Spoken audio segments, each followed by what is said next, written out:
Саламатсыздарбы, кадырман көрөрмандар. Назарыңыздарда Түшкү конок теледолбору. Түшкү конок теледолборунда бүгүн талантты багып өнөрдү аздектеген Теңир тоонун кулуну Тяншандагы Миң булак айылынан чыккан бир булак Абдил Бегалиев. Андемесе конок менен тааныша алалык. Саламатсызбы? Саламатсыздарбы. Кандайсыз? Чыгармачылык эргүү кандай? Эшиктеги аппаккар өзүңүздүн Теңир тоону элестетип тургандыр. Ал жагы туура, баягы тоолукта өсүп калган жаныбыз тоо жагына келгенде каякта болбосун тоо бизге эргүү берип келет эмеспи? Ошол сыяктуу бир жерде тоолук элим менен сыймыктанам, ошо тоолук болуп калганыма.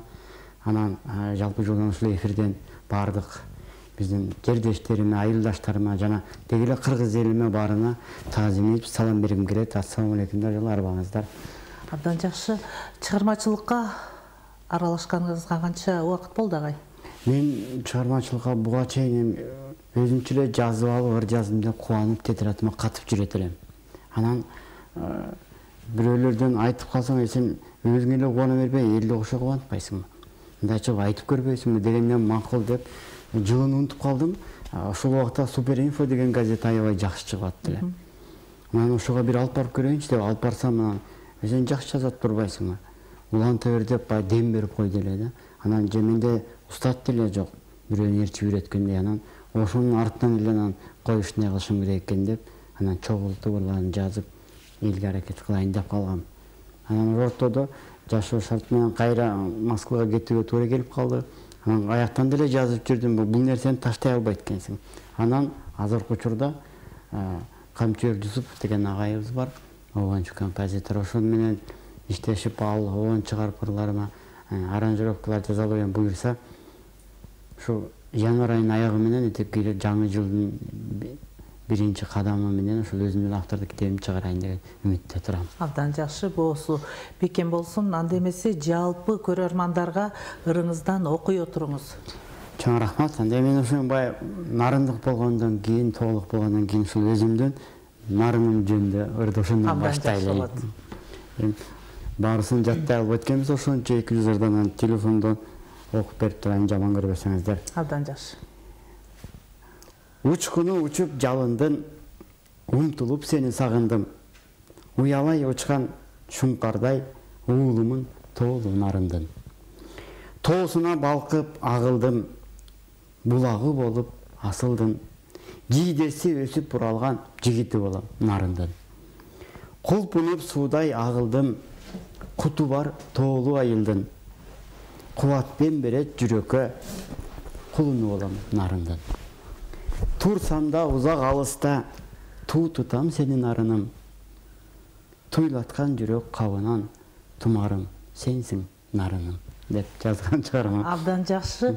Кандай учурда эргүү келип ыр жазасыз, агай? Мен эргүүм мындай болот да, эгерде мен көчөдө кетип өтүп баратсам, ушунчалык бир кооз өсүп турган гүлдөрдүн арасында бир куураган бутак болсо, ошол нерсеге көңүлүм бурулуп калат. Анан ушул бутак башкаларда эмне көз албай калды деп мындай ойлонуп калам да. Анан ошол нерсе берет. Эгерде кандай өспөй калгандардын арасынан бир гүл ушундай сонун өсүп чыкса, ошол эргүү берет. Көрсө биздин айланабыз бүт эле жашоо өзү эле эргүү экен, болгону көңүл бура билишибиз керек экен деп ойлойм. Кээ бирөө анан тинткенде келет, минткенде, кээ бирөө ичкенде дейт го, ар ким сыяктуу баягы бурун сүйлөгөн күлгөн жаш дегенде. Анан мен андай айтканга каршымын. Кээде ар ким барганда го, мен мисалы кээ бирөө бильярдка барып эс алат эркек балалар, кээ бирөө балыкка барышат, а мен тоонун башына чыгып кетем да. Бала кезимден тоодо өсүп калгангабы, кырдын башына чыгып барып ошонун башына кыялданып, ойлонуп, ошо тоолор менен сүйлөшүп анан кайра келем. Кээде убактым болсо, машинада мындай астына салган төшөк бар, жер төшөк, аны алып алып барып уктап алсам деп ойлойм да. Убакыт болгон кезде кетип калам. Ошентип барып эс алып келем. Анан ошон үчүн баягы ошо тоолорго деп жазган ырым бар да. Москвада жүрүп сагындым мунучу. Анан ошо Москвадан чыгып калган чыгарма Жаштыгым менин тоолордо деген чыгарма. Абдан жакшы, агай. Тоо эңсеп дайым аттанам, тоолукмун ага мактанам. Тоо элден барып бөлүнүп, тоолорго барып даттанам. Борунан булак сай кылган, бозортпой көңүл жай кылган. Бойлоп бир басса кырларын, болбостур адам кайгырган.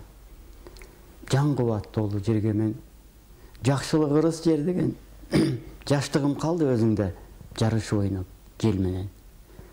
Кымбатым толор сен деген, кылымдар бою эл деген, кырчыңгез калды өзүңдө. Эх, кыйкыр ойнап жел менен деп жазган. Абдан жакшы, бизге келген СМС билдирүү бар экен. Саламатсыздарбы, түшкү конок теле долбоорунун жалпы жамааты.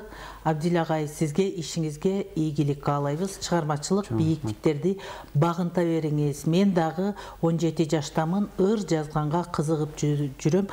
Ырдын кандай жазуштарын жакшы билбейм. Сиз менен кантип байланышсам болот дейт. Рахмат, чоң байланышканыңа рахмат. Бизге көңүл буруп, биздин долбоорубузду көрүп отурганыңа да кубанычтамын. Эми айтайын деген мен кааласаң азыр деле эфир аркылуу берип кетем телефонун. Номериңизди кайталап коюңуз. Жаш сиз дагы бирөөгө устат болуп калсаңыз ажайып эмес. Андай болсо гана, эми баягы таланттын баары көмүл чатпай көрсө чыгыш керек экен да. Меники көптөн бери жатып калды, бирок молодец карындашым, туура кыласың. Көрсө жылчык издес керек экен. Булак деле акыры барып бирден тээп чыккан сыяктуу, акыры тээп чыгат. Номериңизди кайталап коюңуз агай. Номерим 0700 207 583. Абдан жакшы. Саламатсызбы, Абдил байке, ишиңизде ийгилик болсун. Тунук эфир каалайм. Апа жөнүндө чыгармаңыз болсо окуп бересизби дейт. Рахмат, апа жөнүндө бар ушул өзүмдүн мамама чыгарган элем, анан ушул бардык энелерге да бул чоң рахмат. Бейиши менем деген чыгарма. Абдан жакшы. Баланын каалабайткы жаңылышын, байкабай башка менен кагылышын. Бар дүйнөм, бар байлыгым менин энем. Башкача сиздене, өзгөчө сиздене сагынышым. Келгиче иштен кайтып үйгө жолум, гейтко тилек айтып жайып колун. Кең дүйнө батып кеткен жүрөгүнө, энем бар мени күткөн кандай сонун. Алыста жүрсөм апа самарымсың, алмашкыз эч нерсеге барарымсың.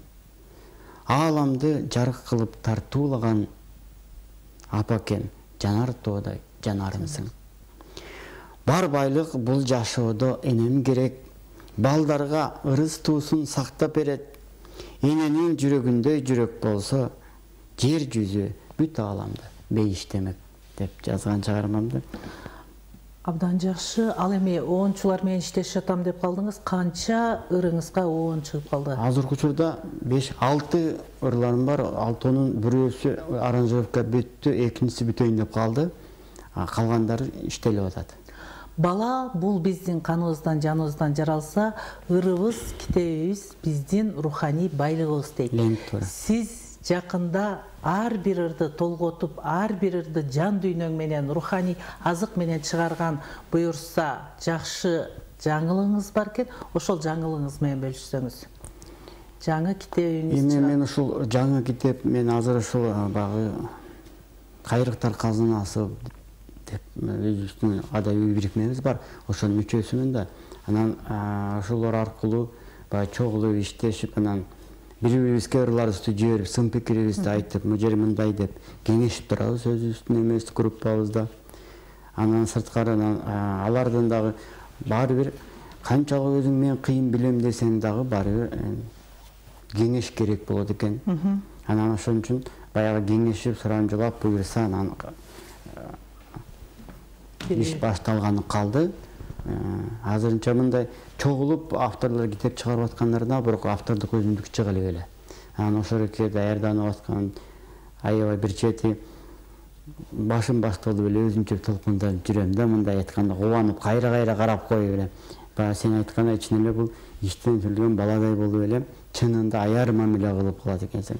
Үйгө тетрадкада өзүмчө жазып койсом, тийбегиле ага, ар койгула, бир койгула деп эле ошону карайм да. Анан ошо сыяктуу баладай деген бул туура эле сөз деп. Абдан жакшы. сыртта жүрүп айылымды, тоомду, сууларымды, элимди сагындым деп калдыңыз да. Анан айыл бул бардык жакшы нерсенин башаты. Айылдагы байоо мүнөз, сарамжалдуу, сабырдуу элибиз менен сыймыктанабыз. Айыл дегенде сиздин көз алдыңызга эмнелер элестейт? Мен айыл дегенде мен ошо бала кезде чуркап чыгып эртең менен чоң апамдын колунда өсүп калдым. Тургузган кезде эле ай мен эми Абдилдебей апелең деп эркелетет эле. Сарым деп тургай. Эл энелүү 2 тойду. Аталуу. 6 тойду сен жатасың дагы эле түш болгон тургай дейт. Музгон агытып койчу дейт. Барып музгон агытам деп кармасам ал тартактап чуркайт артынан сүйрөлүп мен баягы эртең менен эле кызык менен башталат, аяк улактар менен барып токойго суу жегине ойнойбуз. Ушундай таза сарымсаган жерибиз тияка барып эми айтып отурса сонунда мен айрыкча Шараккан суунун жээгинде кырдап отургум келчү. Анан биздин Миңбулак айылы булактар өтө көп. Анан ошол киргенде суу ылдыйыш болуп турат, сууда онарча суу шаркырап агып турат. Анан жээгине отуруп алып кыялдансаң жөн эле түшпөсөң дагы өзүң тазалап жууп кеткендей болуп ошондой бир сонун отурасың да болгон негатив тазалап кетет. Ошондуктан бул айылдын абасындай, айылдын жериндей жер жокко дейм го, кендик тамган жер. Айыл деп калдык, айыл жөнүндө чыгармаларыңызды окудук, дагы чыгармаларыңыздан окуй отуруңуз агай. Жарайт, анда ошол мен өзүмдүн ушул Миңбулак айылыма жазган чыгармамды окуйм. Бул жер жана нарындык болуп общий жаздым эле, азыр ошол Миңбулак айылыма да өзүмдүн. Андан жакшы. Сагынам дайым сени Миңбулагым, сапка кошуп өзүңө ырык урадым. Сапарда жүрсөм дагы жүрөктөсүң, сенде калды балалык гүл курагым. Оргуштаган онарча суусу туптунук, ойлонбостон баргым келет умтулуп, аламышык тоосу курчап адырың, алыс кетип, анык билдим кадырың. Атыр жытту айылымдын абасындай, айдоо жери токой чети талаасындай, алмаш кыз эч бир жанга айткылачы, айылыбыз көзүбүздүн карасындай. Айыл жерим тоолорумдун ортосу, айылымда жокко эсе бут тосу, айылдаштар баарысы тең кең пейил, анткени айылыбыз как жүрөктүн толтосу. Абдан жакшы, бизге келген SMS билдирүү бар экен. Абдил ага, ишиңизде ийгилик болсун, чыгармачылык эргүү каалайм. Жакында бет ачар боло турган китебиңизге бизди да чакырыңызды суранабыз дейт. Аселия деген кыз экен. Албетте. Саламатсызбы, Абдил ага, ишиңизде ийгилик болсун. Үй бүлөңүз жөнүндө айтып бериңизчи. Үй бүлөңүздөн сиздин жолуңузду жолдоп ыр жазган уул кыздарыңыз барбы дейт. Мен үй бүлөмүн бир баланын атасымын. Азыр балам 15-те. Ал мындай чыгармачылык жагынан эмес, ал футбол жагына. Спорт жагынан ошон мен киргизип коеюн, бияка бар кружокко десем болбой койду, жок деп. Топко барып, былтыр Өзбекстандан барып ойношуп биринчи месени алып келишкен. Абдан жакшы. Быйыл Казакстанга барып биринчини алып келишти. Анан ошон үчүн эми өзүнүн жүрөгү каалап аткан жака жумшайын дедим да, көңүлү жок. Башка жака барсаң өтө ачыла албайт да, жүрөктөн чыгыш керек турбай. Ар бир сөз так, ар бир ниетибиз жүрөктөн чыкса жүрөккө жетет дейт эмеспи. Анан өзүнүн дегдеп турган нерсесине барсын деп жөн койдум да. Абдан жакшы. Ошол Келинчегим болсо университетте мугалим, КУда тилчи. Өзү Таластын кызы болот. Абдан жакшы. Агай, үй бүлөңүзгө, жеңебизге чыгарган чыгармаларыңыздан болсо, лирикалык чыгармалардан окуй отуруңуз. Жеңебизди эми айта кетсем, окуй. Толтурам арасынан баягы өзүнө тандап туруп.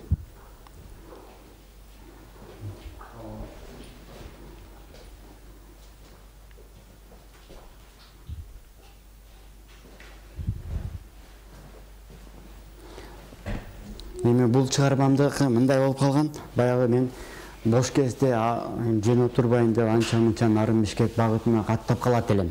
Анан баягы жолдо баратып эми билесиздер, водительдерге, шоферлорго кафеден бекер тамак берип калам. Анан бир күнү ошондон ичип алып келсем, тамак ичесиң дегенде, жок, кафеден той алдым эле деп жатып калам. Эртеси күнү барып келгенде, кой үйдөн эле ичейинчи деп келсем, жазабай коюптур. Анан эмне тамак жок беле десем, айтып калды. Сен жолдон эле ичип алчу эмес белең, башым ооруп атат деди. Макул деп анан ушул чыгармамды 1-2 сабак алган эле бүтпөй. Анан ушуну акырын WhatsApp-на кетирип койдум бүтүрүп. Анан ошол мезгилде эле баягы баш ооруп аткан унутуп калдыбы, басып келип эле манты жейлиби деп калды. Анан ой жейли деп анан түнкү саат 11-де манты жегенбиз. Анан манты жеп алып, же аны сиңире албайбыз. Анан кантип жатып алам, арыунап берип анан жүрө эшикке ары бери басып келебиз десем, эмнеге дейт. Сенин тамагың сиңире албай ушуп жатмак белем десем, капа болуп калат. Анан экөөбүз көптөн бери деле эшикке баса элек экенбиз дедим. Десем, жаман романтик болуп кетесиң дейт. Сен үчүн да дейт.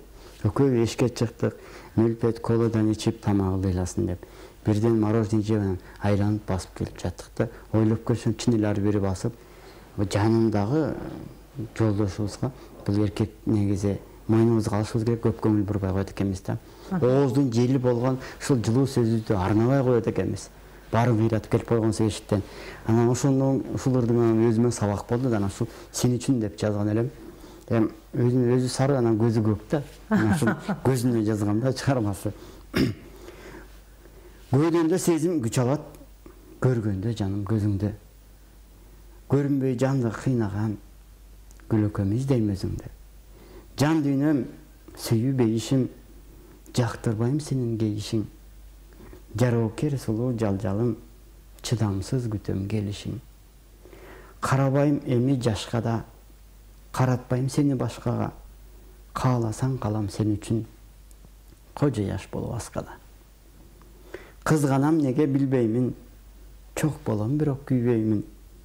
Кыйсам да жанды сен үчүн, башканы сендей сүйбөймүн деп жазгам. Ошон үчүн 11-де манты жеп атабыз да. Абдан жакшы, абдан жакшы. Ар бир үй бүлөдө ынтымак болсун дейлик. Сиздин ырыңыздын ар ким, кээ бирөө ата мекенге ылайыктуу ыр жазат, кээ бирөө ар кимдин табити ар кандай, ыктоосу дагы ар кандай да. Сиз өзүңүз кандай чыгармаларга басым жасайсыз? Лирикалык, патриоттук? Мен мында ойланып көрсөм, ар кандай жанрда бар экен да. Анан мен буга десем, экинчи жанр мындай айтып атып эле, мындай жазат турбайбы деп айтып калбасын деп, ар тараптуу окшойт деп ойлоп коем. Өзүмчө чыгып алып деле кыялданам, жаман мен талантты окшоймун деп. Өзүмдү өзүм көтөрүп коем да. Ошол сыяктуу эле да, анда жанымда бирөө айтат, жөн эле алып эле кубанып мактана бересиң дейт. Бутум көчүрүп коет, мен келинчегим аякта экенин билбейсиң, ким чайын ичип атам деп калам да. Тамашачыны аралаштырып. Абдан жакшы. Саламатсыздарбы? Түшкү конок теледолбоорунун жалпы жамааты, ишиңиздерде ийгилик болсун. Абдилбайке, ырларыңыз абдан сонун экен. Өзүңүз ырдайсызбы? Кыргыздын ар бир улан кызы ырдайт. Бир ырдап берип койбойсузбу дейт. Тоодо өскөн тоонун кулуну демек ырдаш да керек. Ырдап берейин, анда-санда кой жайып жүргөн кезде оң солуп калчу эле ырдап. Абдан жакшы. Айрым жөн деле да, ар бирин коесуң, бир куплет ырдап коеюн. Ырдап коебуз агай. Айылды бүгүн эскердим, акшамдары тоонун кечтерин, апакем уйсап кородо, адырдан ойноп кеч келедим. Апакем кайда мен кайда, адырылуу салкын жел кайда. Апаки убакыт өтүп табышмак, уктабайм түндө далайга деп. Чоң рахмат. Көп ырдабайт элем да, мен ыр жазганыма берсе кечирим сурайм арыңыздардан. Абдан жакшы. Саламатсызбы Абдилбайке? Чармачылык ийгилик каалайм. Ырларыңыздан окуй отурсаңыз, жакында апамдын туулган күнү болмок, 75 жашка чыкмак. Сизге кайрылып ыр жаздырсам болобу? Мүмкүн болсо номериңизди кайталап коесузбу дейт. Болот, албетте, жаздырсаңыздар. Мен жазып берем. 0700 207 583. Ырларыңыздан окуй отургуз. Ошо анда ошол энекем деп жазган ыр бар, ошол да бирөө сурагандан ошого жазып берген. Абдан жакшы. Ошону окуп берейин. Ошо баягы эненин көзү бар да сыйлаган жакшы нерсе турбайбы? Ошол өтүп кеткен экен, апасы ошого жазып берген да. Толкуган деңиз көркү кеме тура, токтоткон жакшы сөздү жеме тура. Тобокелге салып келген бала үчүн тоодой терек ажалга да эне тура. Кайда барам, кимге кантип кагылам, кандай көзгө, кандай сөзгө кабылам. Караныңды издеп дайым энеке, карыш бассам, ойлоп сизди сагынам. Эркелеп мен эми кимге жалынам, эң калып элестерге багынам. Энекемден жыттап жоолугун. Эх, энеке, өмүр бою эне сизди сагынам. Абдан жакшы. Салмастарбы? Түшкү конок теле долбоору. Абдил байке, мугалимдерге арналган ырыңыз барбы? Болбосо лирикалык чыгармаңыздан окуп бериңизчи дейт. Мугалимдерге жазып көрбөптүрмүн. Аны деле үмүт көрүшүм керек. Мен просто бу лирикалык чыгарма окуп коюңуз. Аттанса деген бейишке деген бар. Ар бир адамдын жан дүйнөсү. Абдан жакшы. Мен ушуну окуп бергим келет. Себеп дегенде ар бирибиз барып менен бейишке барсак деген ниет болот эмеспи кийин. Ошо жай жашоого умтулабыз келишке, жакшы жашап акыл насаат беришке. Жан балам деп берип туура тарбия, жан дүйнөмдө аттансанам бейишке. Убакыт эч бир болбой кейишке, улам чыгып бийик көрүшкө, урмат кылып кичүү улуу баарына, узасак дейм андан кийин бейишке. Жан талашпай адал менен ак иште, жаркылдагын пейил коюп ар ишке. Жакшы адам деп баары мактап турушса, жанын чыкса, сапар алсак бейишке. Узак жашап бар бакытты көрүшсө, уялбастан тапкандарын бөлүшсө, улуу кичүү баары жүрүп сыйлашып, улутум деп, кыргызым деп өлүшсө, андан кийин аттанса дейин бейишке деп жазган. Абдан жакшы. Убакыт учкан куш экен. Сизден жалпы кыргыз элине, көрөрмандарга жаңы жылдык куттуктоо соңку сөз агай. Чоң рахмат. Урматтуу кыргыз элим, баарыңыздарга ушу сиздердин алдыңыздарга чыгып атканыма мен өтө кубанычтамын. Анан ушу мени ушу конокко чакырган сиздерге да рахмат, сиздердин жалпы жагатыңыздарга рахмат. Анан эмне дейм, ушу келе жаткан жаңы жылыбыз жакшы жылдардан болсун. Бул өтүп аткан эски жылыбыз деле жаман жылдардан болгон жок деп ойлойм. Анан эми кыргыздын тилеги ар бир тилеги, ар бир үйдө жакшылык болсун дейт го. Ошол сыяктуу жаратканыбыз бизди жакшылыктан айырбасын. Ар бир үйдө дайым кимдир гана болбосун, кайсы үй бүлө, кайсы турмуш болбосун, ар бирөөнүн дасторконунан жакшы саналаш адамдар эч качан кетпесин. Жаман адам дегендер өзүнөн өзү четтесин. Ар бир үй бүлө өз-өзүнчө мамиле көп болуп, өзүнөн өзү көптесин деп айтар элем. Баарыңызга рахмат. Абдан жакшы. УТРК чүйдө түшкү конок теле долбоору. Түшкү конок теле долбоорунда бүгүн акын, сөз баккан инсан Абдил Бегалиев болду. Агабызга чыгармачылык, бийик ийгиликтерди каалайбыз. Ар дайым ишиңизде ийгилик болсун, чыгармачылык, бийик эргөөлөрдө, давамдарда бирге бололу дейбиз. Ал эми сиздер эфирден алыстабаңыздар. Сиздер үчүн жагымдуу музыкалык чыгарма.